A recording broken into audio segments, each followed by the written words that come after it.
Pharos, which is a project online that is aimed at combating the appropriation of classics by the right wing, published an article on the issue of hate memes teaching history, which is linked to my supplemental, where they mentioned, quote, "The ubiquity and accessibility of meme culture means that many young people will encounter the Greco-Roman world through memes before they ever set foot in a classroom to study antiquity in any formal way. As a classicist myself, this is very frustrating. The memification of my field means that a lot of people think they know things about the ancient world which are not remotely accurate." But let's refocus a little and take a look at these pipelines. I mentioned earlier how most people who fall into the far right start with very legitimate concerns, which the far right takes advantage of. Throughout the process of radicalization, far right proponents make themselves appear trustworthy, sympathetic, knowledgeable, authoritative, whatever they need to be, even as they're simultaneously sowing seeds of distrust and suspicion toward anyone else in their target's lives, and especially towards institutions like the government or professional healthcare. A lot of their messaging is anti-establishment or populist, and it cleverly revolves around rhetoric of censorship or political correctness, which primes budding right-wingers to be resistant or outright hostile to correction and to push away people in their lives who might disagree with them.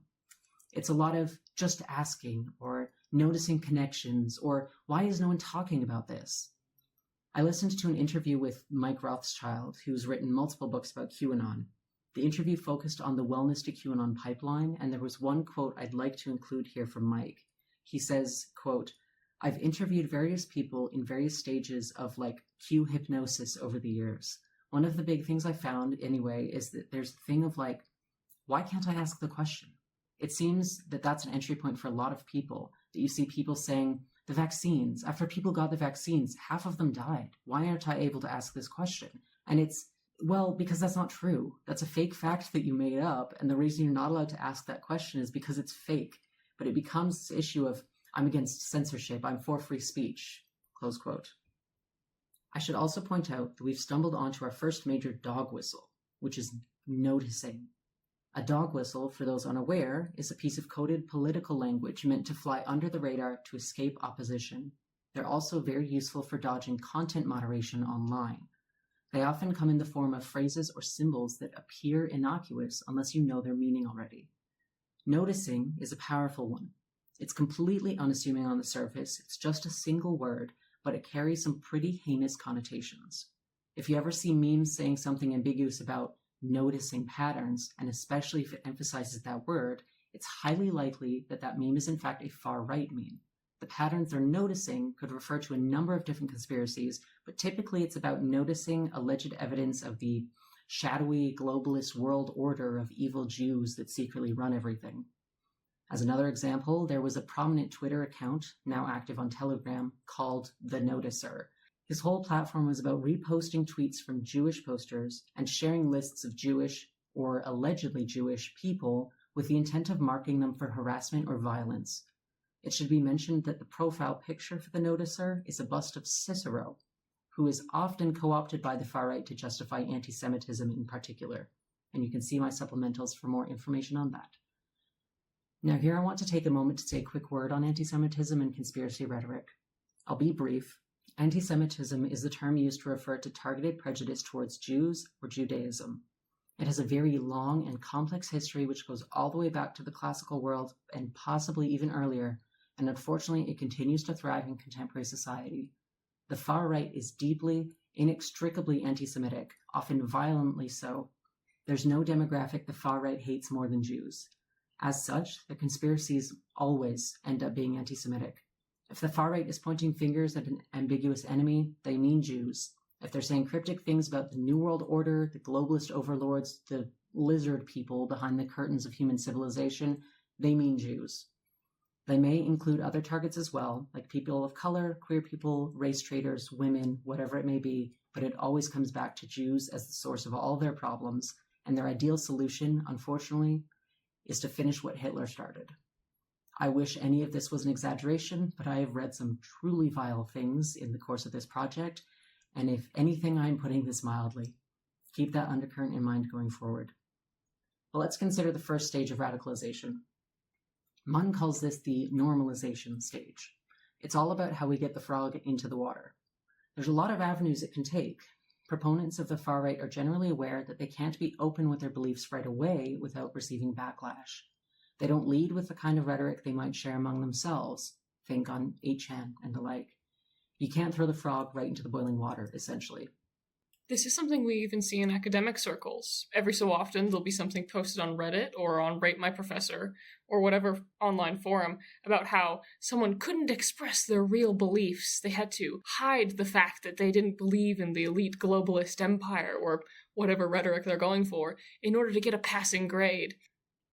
Figures in the far right are continuously hiding their beliefs, not just online, but in their personal lives oftentimes, and even in academic circles.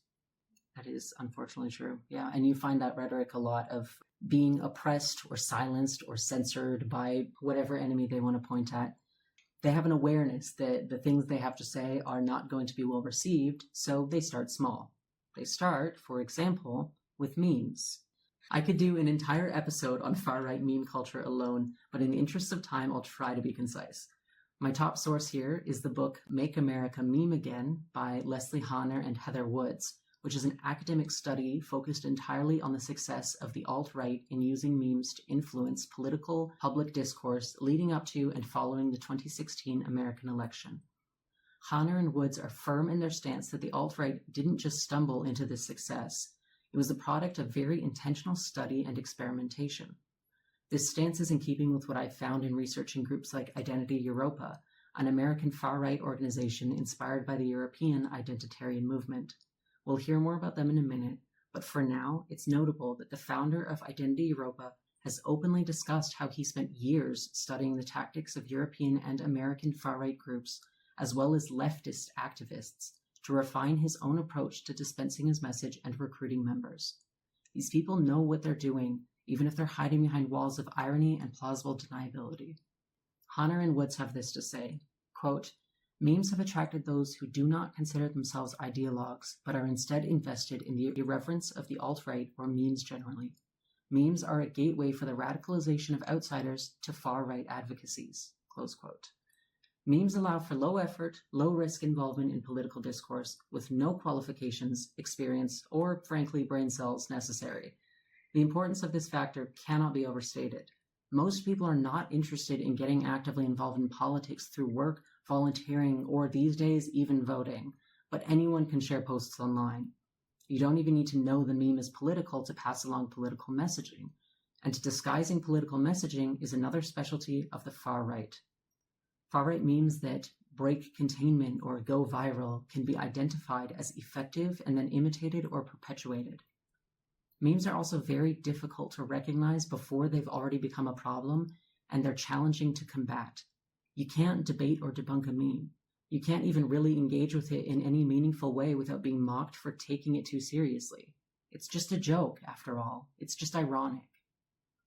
But what kind of memes are we talking about? They can be just about anything. So I'll ask you guys, what are some popular far-right memes you can think of just off the top of your head? If I may, the Wojak memes.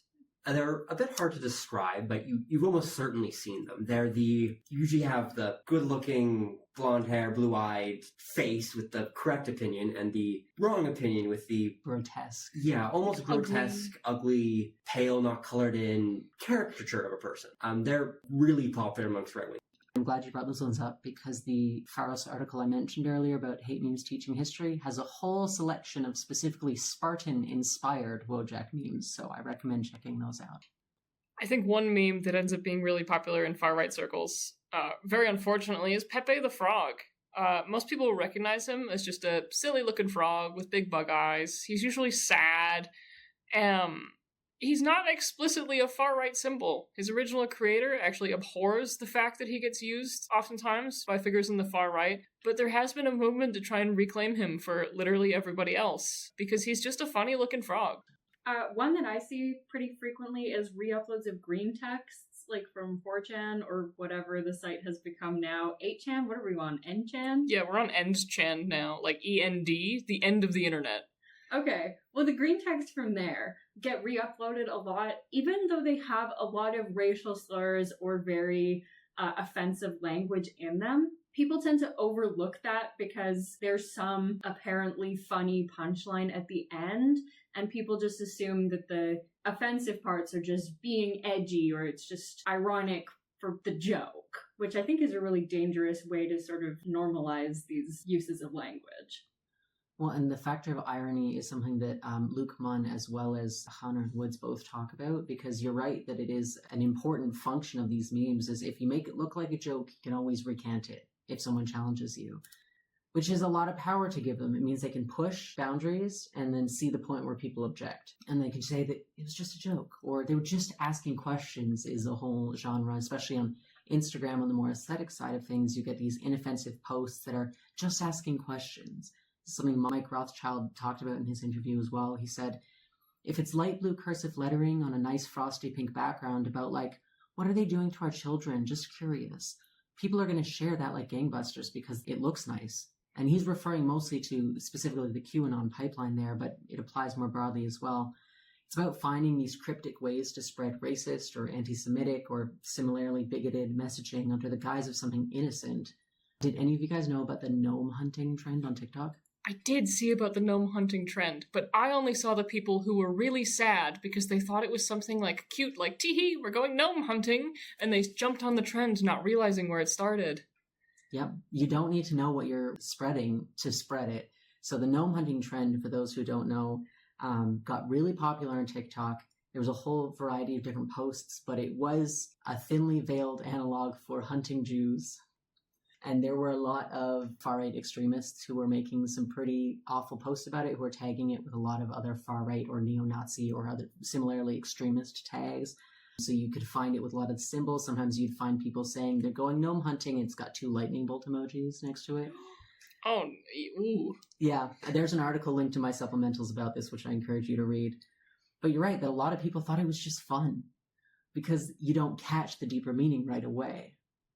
I think we should clarify. The 2 lightning bolts there is a reference to the SS, the German paramilitary group that organized the death camps in World War II. That is important context, yes, thank you. Other genres of memes that you might find is vilifying or making fun of leftists, of Jews, of anti-fascists. You get the memes like, this is the future liberals want, and it's some exaggerated caricature. I mean, you get some of the Wojak memes here too. They're making fun of the cuck leftists or whatever they want to say. We also get memes that perpetuate pseudo-intellectual narratives, often wrong. So a lot of memes about Sparta, which everyone deeply misunderstands. Sparta, that is, not the memes. And you also get just about anything that will inspire some kind of inflammatory emotional response, which can be worked into any of the above topics. It's not just the memes that are the problem, though. It's the effect that they have on broader discourse. If you spend any time researching the far right, you'll end up encountering the concept of metapolitics. This is integral to right-wing politics in general. A lot of their effort is focused on influencing metapolitics. Now, metapolitics refers to the discourse surrounding politics and the relevant sociocultural values at play. In other words, it's the way that we talk about politics. Another relevant concept here is the Overton window, which is a term referring to the range of political discourse that is deemed acceptable by mainstream population in a given time and place. The far right has been working very hard, especially leading up to and since the first election of Donald Trump in 2016, to pull the Overton window in America further and further right. They've been, unfortunately, quite successful, to the extent that we're now having to redefend policies like reproductive rights or marriage laws or school curriculums and so on. Okay, so we've looked at some of the online entry points for the right-wing rhetoric, primarily memes, but what about offline? You're not safe there either, I'm afraid. Far-right groups are active in person as well. Identity Europa, who I mentioned earlier, did a lot of work in the offline world. One famous example is their campaign called #ProjectSiege, where they plastered college campuses with posters of ancient Greek statues like Heracles or Apollo, accompanied by slogans like, "Protect your heritage," or "Our future belongs to us," or "Let's become great again." They're all pretty vapid slogans on the surface, but if you know what they're talking about, you know that when they say things like "protect your heritage," they mean protect the interests of white people. When they say "let's become great again," they mean let's return to the oppressive structures of the past when society was built for white people and exploited everyone else. Which is not even really in the past if we're being candid.